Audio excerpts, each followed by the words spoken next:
સો હવે આપણે જે આગળ વાત કરવાના છીએ ધેટ ઇઝ સોકેટ પ્રોગ્રામિંગ. બરોબર. થોડુંક તમને નેટવર્કિંગ ખબર હોવી જોઈએ તો તમને સોકેટ ખબર પડશે. તમને ખાલી ફટાફટ યાદ દેવડાવી દો. સોકેટ નો મતલબ શું થાય કે તમારે જ્યારે કોઈ બે કમ્પ્યુટરને કનેક્ટ કરવા હોય તો બે કમ્પ્યુટરને કનેક્ટ કરવા માટે આપણે પ્રોગ્રામિંગ સબ્જેક્ટમાં યુઝ કરીએ છીએ સોકેટ. સોકેટ આપણને લાગે કે હાર્ડવેર હશે પણ એકચ્યુઅલમાં હાર્ડવેર નથી, સોફ્ટવેર છે. શું છે? સોફ્ટવેર કે જેનું આપણે કોઈ પણ કોઈ પણ ટેકનોલોજીમાં તમે જ્યારે બે ને તમે તમારા મશીનને કનેક્ટ કરવા હોય તો કનેક્ટ કરવા માટે આપણે કોનો યુઝ કરીએ છીએ? તો આપણે લોકો યુઝ કરીએ છીએ સોકેટનો. બરોબર. સોકેટ નો ક્લાસ નો મેઇન ઇન્કમ શું છે કે ભાઈ સોકેટ નો મતલબ શું છે કે તમારે જ્યારે ટુ વે કમ્યુનિકેશન કરવું હોય તો એનો મતલબ શું થાય કે બંને ડેટા મોકલે, બંને ડેટા રિસીવ કરે, એટલે એને કહેવાય છે ટુ વે કમ્યુનિકેશન લિંક. બરોબર. એવું કંઈક જાવામાં જ છે. તમે કોઈ પણ ટેકનોલોજીમાં તમારે બે કોમ્પ્યુટરને કનેક્ટ કરવા હોય બધાને આપલે કરવી હોય તો પણ ઓવર ધ ઇન્ટરનેટ. બરોબર. અથવા કોઈ લોકલ કનેક્શનમાં તમે ફાઇલ ઇનપુટ પર તમે શું જોયું કે ભાઈ તમારે કોમ્પ્યુટરમાં ફાઇલ પડી છે, તમે એમાંથી રીડાયરેક્ટ કરો એ સોકેટ રિક્વાયરમેન્ટ નથી. જ્યારે બે કમ્પ્યુટર કનેક્ટ થાય એક નેટવર્કમાં આવે તો એ સમયે બે કમ્પ્યુટરને કમ્યુનિકેશન કરવા માટે યુઝ કરે છે સોકેટનો. સોકેટ શું છે? કોઈ હાર્ડવેર નથી. શું છે? It's a software. કઈ રીતના? તો કે આઈપી એડ્રેસ અને પોર્ટ નંબરના કોમ્બિનેશનથી એક તૈયાર થાય છે, એને આપણે કહીએ છીએ સોકેટ. શું તૈયાર થયું? તો કે આઈપી એડ્રેસ અને એક પોર્ટ નંબર. તમને બધાને ખબર છે આઈપી એડ્રેસ એટલે ઇન્ટરનેટ પ્રોટોકોલ. બરોબર.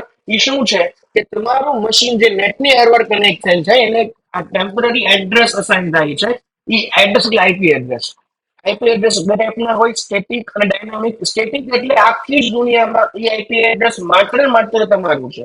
અને બાકી ડાયનેમિક એટલે તમે જ્યારે નેટની હારે કનેક્ટ કરો ત્યારે તમને ઇન્ટરનેટ સર્વિસ પ્રોવાઈડર આઈએસપી તમને નેટ આઈપી એડ્રેસ તમને આપે કે જે શું હોય તો ટેમ્પરરી હોય, તમારી પૂરતું જ હોય. ખાલી નેટ બંધ કરીને શરૂ કરો તો નવું આઈપી એડ્રેસ આવી જાય. તમે નેટની હારે કનેક્ટ કરો તમારે જાણવું હોય તો વોટ ઇઝ માય આઈપી કરીને એક વેબસાઇટ છે, તમારું આઈપી એડ્રેસ તમને દેખાય. બરોબર. તમે આગળ જતા અથવા તમે ભણશો તમે કોમ્પ્યુટર નેટવર્કમાં ડિટેલિંગમાં આઈપી એડ્રેસ કોને કહેવાય. બરોબર. બીજું કાંઈ નથી. કેમ ઘરનું એક એડ્રેસ હોય એમ કમ્પ્યુટરનો એક એડ્રેસ એટલે આઈપી એડ્રેસ. અને દરવાજો એટલે પોર્ટ. પોર્ટ એટલે દરવાજો. કમ્પ્યુટરની અંદર કોઈ પણ કમ્યુનિકેશન કરવા માટે એક દરવાજો હોય.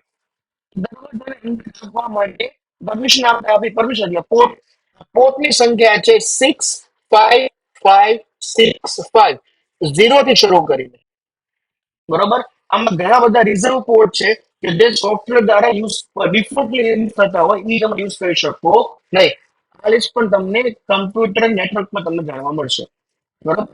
અત્યારે આપણે નથી પડતા. અત્યારે શું કરીએ છીએ તો મારે જો બે કમ્પ્યુટરને કનેક્ટ કરવા હોય તો મારી પાસે શું હોવું જોઈએ? તો મારી પાસે હોવું જોઈએ આઈપી એડ્રેસ અને બીજું હોવું જોઈએ પોર્ટ નંબર. બરોબર. આ બે વસ્તુથી એક સોકેટ ક્રિએટ કરીશ. એ સોકેટ દ્વારા શું કરીશ તો કે હું કમ્યુનિકેશન કરીશ. બરોબર. એક્ઝેક્ટલી આ રીતે કામ કરે. ધારો કે એક સર્વર છે ને એક ક્લાયન્ટ છે. બરોબર. તો મને તમને ખબર હોય સર્વર કોને કહેવાય, ક્લાયન્ટ કોને કહેવાય. બરોબર.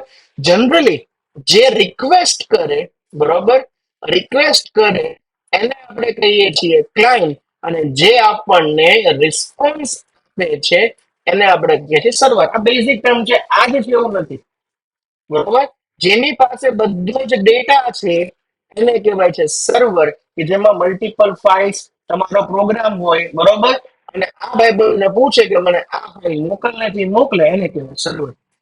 તમારું જે બ્રાઉઝર છે એને કહેવાય ક્લાયન્ટ. ગૂગલ ક્રોમ એક્ઝામ્પલ તરીકે તમે ગૂગલ ક્રોમ ગૂગલ.કોમ ક્યાં હોય તો દુનિયાને એક ખૂણે પડી હોય એમાં તમને લાવવાનું કામ કરે એને કહેવાય છે સર્વર. બેઝિક એક્ઝામ્પલ www આ એક સર્વર છે વર્લ્ડ વાઇડ વેબ કે જેમાં શું હોય દુનિયાની બધી જ વેબસાઇટ સ્ટોર કરેલી છે. બરોબર. પણ આપણે શું યાદ રાખવાનું છે? જે ડેટા મોકલે ટૂંકમાં ઈ સર્વર અને જે ડેટા રિસીવ કરે એને કહેવાય ક્લાયન્ટ. બરોબર. જે માંગણી કરે, ક્વેશ્ચન્સ કરે એને કહેવાય ક્લાયન્ટ. જે જવાબ આપે એને કહેવાય સર્વર. શું કામ કહું છું? તમને આના બેઝ ઉપર પ્રોગ્રામ પૂછાશે. આની થિયરી બહુ ઓછી પૂછાશે. તમને આનો ફિક્સ પ્રોગ્રામ પૂછશે. એક્ઝામ્પલ તરીકે કે ભાઈ ક્લાયન્ટ સર્વર પ્રોગ્રામ કયો. બરોબર. તો ક્લાયન્ટ અને સર્વર બંને ચેટ કર્યા કરે જ્યાં સુધી હેલો બાય નો ત્યાં સુધી. આમાં એવી ચેટ ન હોય હેલો તો કે હેલો, હાય તો કે બાય. અને ચેટ નો કહેવાય. બરોબર. તમે જ્યાં સુધી કોઈ કીવર્ડ પ્રેસ ન કરો ત્યાં સુધી સતત તમે કમ્યુનિકેશન કરો એને કહેવાય ચેટ એપ્લિકેશન. એક્ઝામ્પલ તમે વોટ્સએપ. તમારું વોટ્સએપ કન્ટિન્યુ શરૂ જ હોય છે, બરોબર, એમાં કોઈ બંધ નથી થતું. તમે ઓપન કરો, તમે સ્ટેટસ દેખાય ઓનલાઈન છે કે ઓફલાઈન છે, બટ તમે સતત તમે કનેક્ટેડ રહ્યો છો. That is example of socket, બરોબર. હવે તમને એમ કે નંબર પ્રાઇમ છે કે નહીં ચેક કરો. નંબર સ્કેન થાય ક્લાયન્ટ સાઇડ થી, નંબર સોરી નંબર ગેટ થાય ક્લાયન્ટ સાઇડ થી અને ચેક થાય સર્વર સાઇડ થી. ઇન શોર્ટ, યુઝરની વેલ્યુ લેવા માટે ક્લાયન્ટ છે, પ્રોસેસ કરવા માટે સર્વર છે. નંબર મોકલ્યો, રિવર્સ કરો, રિવર્સ કોણ કરશે તો કે સર્વર. નંબર લેશે કોણ તો કે ક્લાયન્ટ. એ રિવર્સ કરીને જવાબ ક્યાં મોકલતો, મોકલવાનો ક્લાયન્ટ પાસે, બરોબર. આટલું સમજાઈ ગયું. તો આને કહેવાય છે આપણે ક્લાયન્ટ અને સર્વર. અને કમ્યુનિકેશન માટે હંમેશા બે મશીન હોવા કમ્પલસરી છે હો. તો આપણને ખબર જ છે, વાતચીત હંમેશા બે લોકો વચ્ચે, મિનિમમ બે લોકો વચ્ચે થાય.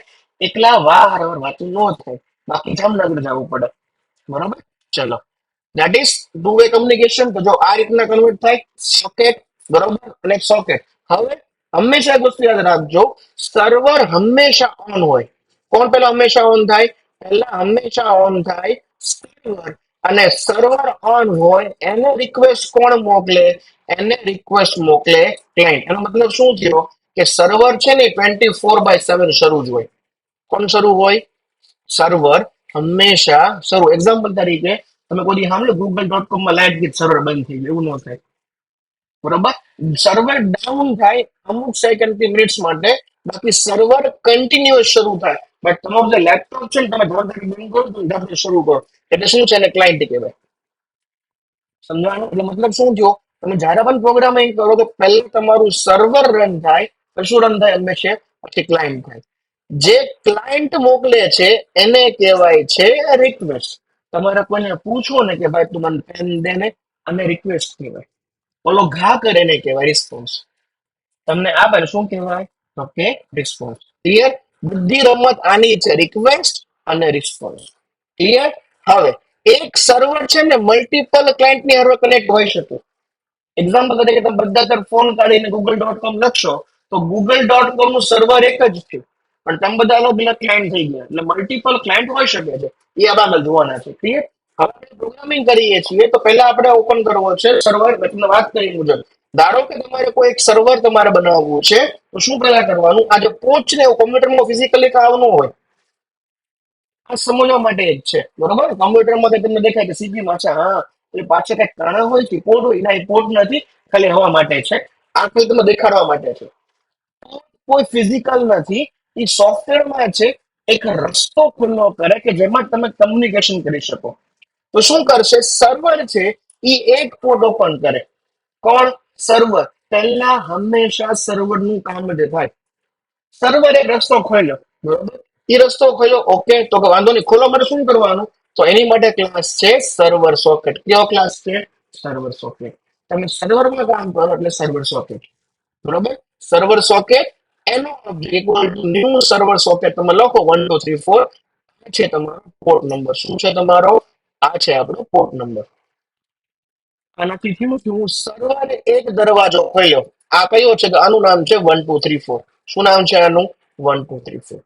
હવે કોઈ પણ દુનિયાના મશીનને આની હાર્વર કનેક્ટ થવું છે, આની એટલે સર્વર સાથે શું કરવાનું એને, તો આ સર્વર નું આઈપી એડ્રેસ અને આ પોર્ટ નંબર દ્વારા એ રિક્વેસ્ટ મોકલશે. કોને? તો કે સર્વરને, બરોબર. તો એની માટે જોઈએ કે ભાઈ સર્વર માટે કનેક્ટ થવું શું કરવાનું, તો જો આ વસ્તુ મેં કરી તો શું કરશે, ક્લાયન્ટ માટે વેઇટ કરશે, આ લંગરિયું નાખશે, બરોબર. કમ્પ્યુટરમાં લંગરિયું હોય નહીં, થાય તો સમજાય નહીં માટે છે. શું કર્યું? એને કનેક્શન ઓપન કરી દીધું. આ જે કનેક્શન ઓપન કર્યું, ઈ કનેક્શનમાં શું કરશે, તો અહીંયાથી કનેક્શન દ્વારા ઈ ક્લાયન્ટની રિક્વેસ્ટ ને એક્સેપ્ટ કરશે કે please accept my connection. Server અમે સુપેરિયર હોય, બરોબર. હંમેશા પરમિશન લેવી પડે તો જ કામ થાય. પરમિશન કેમ લેવી? તો પરમિશન લેવા માટે ક્લાસ આવે છે સોકેટ. કયો ક્લાસ આવે છે? Socket class. સોકેટ અને એનો object equal to new socket. હવે શું લખ્યું આપણે? તો અહીંયા લખ્યું આપણે gmit.edu.in. આ શું છે? તો કે આ છે આનું એડ્રેસ. શું છે આનું? તો કે એડ્રેસ. એ એડ્રેસ આ રીતે પણ હોઈ શકે, ત્યાં લોકલ હોસ્ટ પણ આવશે અને ત્યાં આઈપી એડ્રેસ પણ હોઈ શકે. આને કહેવાય છે DNS, domain name system of space. બરોબર. આપણને નંબર યાદ ન રહે દર વખતે એટલે આપણે શું કર્યું, આને આપણે હુલામું નામ પાડી દીધું આ રીતે. બરોબર. વચ્ચે બાકી આપણે બધા જ મશીન હોત તો ગીટાર 1 2 3 4 5 બધા નંબર હોત તો યાદ રાખવા આગળ, એટલે શું આપણે નામ પાડ્યું. એ નામ એટલે આને કહેવાય છે ડીએનએસ. તો આ ત્રણ વસ્તુ હોઈ શકે: લોકલ હોસ્ટ, તમે જ સર્વર, તમે જ ક્લાયન્ટ. બરોબર. તમે આગળ જતા ભણશો ડેવલપમેન્ટ ડિટેલ્સમાં. પછી બે અલગ અલગ કમ્પ્યુટર છે. તો એક કમ્પ્યુટરનું આઈપી એડ્રેસ કયું, તો કે સર્વરનું. બરોબર. અને ત્રીજું છે આઈપી એડ્રેસ, કે ભાઈ ઓવર ધ ઇન્ટરનેટ ક્યાંક પડ્યું છે, સ્ટેટિક આઈપી એડ્રેસ છે. તમે બે ભાઈ બંધ અલગ અલગ જગ્યાએ ઘરે હો, થોડા પૈસા વાળા હો, બંધન ઘરે સ્ટેટિક આઈપી એડ્રેસ છે તો પોસિબલ છે.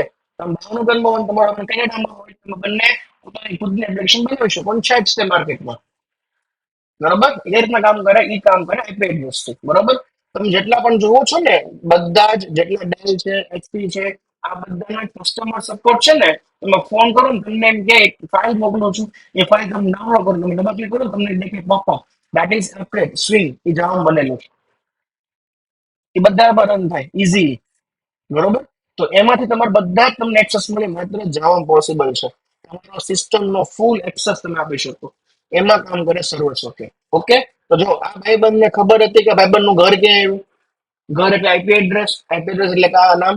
પછી અંદર ચાવી ખબર હતી, ચાવી કઈ 1 2 3 4. આયા સમજવા માટે મેં અલગ રાખ્યું છે, બાકી આ શું લખશું આપણે 1 2 3 4. તમારે જે જગ્યાએ જવું છે ને પહોંચી ગયા. હવે ડોરબેલ તો બજાવવા પડે ને, ડોરબેલ માટે ખબર હોવી જોઈએ આપણે કયો ડોરબેલ હોવો જોઈએ, પોર્ટ નંબર દેટ ઇઝ 1 2 3 4. તો શું કરશે, આઈપી એડ્રેસ અને પોર્ટ દ્વારા એ શું કરશે, એ લંગરિયું કરશે. બરોબર. એ લંગરિયું નાખીને ભાઈબંધ કનેક્ટ થશે. ઓકે. ડલો, ચલો રેકોર્ડિંગ શરૂ છે. અને શું કરશે, તો કે ક્લાયન્ટ અને સર્વર બંને કનેક્ટ થશે. અને this is the first phase of TCP IP. એને આપણે કહીએ છીએ client server connection establishment phase. બરોબર. આપણે જોશું 3 વે હેન્ડશેક પૂરા કરશે એટલે આપણે ડન. સમજાઈ ગયું. તો સર્વર સોકેટ દ્વારા એ સોકેટ ઓપન થશે, સોકેટ દ્વારા એ કનેક્શન જશે, અને કનેક્શન એક્સેપ્ટ કરે. કોણ એક્સેપ્ટ કરે, સર્વર. આપણે જોશું ત્યારે આપણો પહેલો ફેઝ શરૂ થાય, that is connection establishment phase. હવે જો એક સર્વર છે તો કે હા, જેટલા પણ ક્લાયન્ટ હોય, જેને પણ શું ખબર હોય, તો કે એનું આઈપી એડ્રેસ ખબર હોય, એનો પોર્ટ નંબર ખબર હોય, એ બધા જ ક્લાયન્ટ આ દરવાજાથી ઘરે જઈ શકે. એક્ઝામ્પલ તરીકે તમારું ઘર છે, ક્લાયન્ટ એટલે આપણે વિચારી લઈએ તો ગેસ્ટ છે. તો જેને તમારા ઘરનું એડ્રેસ ખબર હોય, તો એ લોકો ઘરે આવે ને દરવાજો ખટખટે આવે, તમને લાગે કે ભાઈ અંદર બોલાવા જેવા છે, દરવાજો ખુલ્લો હોય તો તમે અંદર આવી શકો. તો ગમે લોકો આવી શકે. That is client. Multiple client તમે કનેક્ટ કરી શકો છો.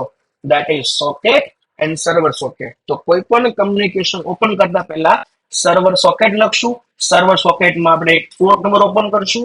ઈ પોર્ટ નંબર ઓપન થાય પછી ક્લાયન્ટની બાજુમાં આપણે શું કરશું, તો ઈ પોર્ટ નંબર અને એના એડ્રેસ દ્વારા આપણે શું કરશું, કનેક્શન રિક્વેસ્ટ મોકલશું. અને હવે આગળ આપણે જોશું પ્રોગ્રામમાં, નેક્સ્ટ પ્રોગ્રામમાં આપણે પ્રોગ્રામમાં જોશું શું કરશું આપણે, તો કે કનેક્શન એક્સેપ્ટ કરી આપણે એપ્લાય કરશું.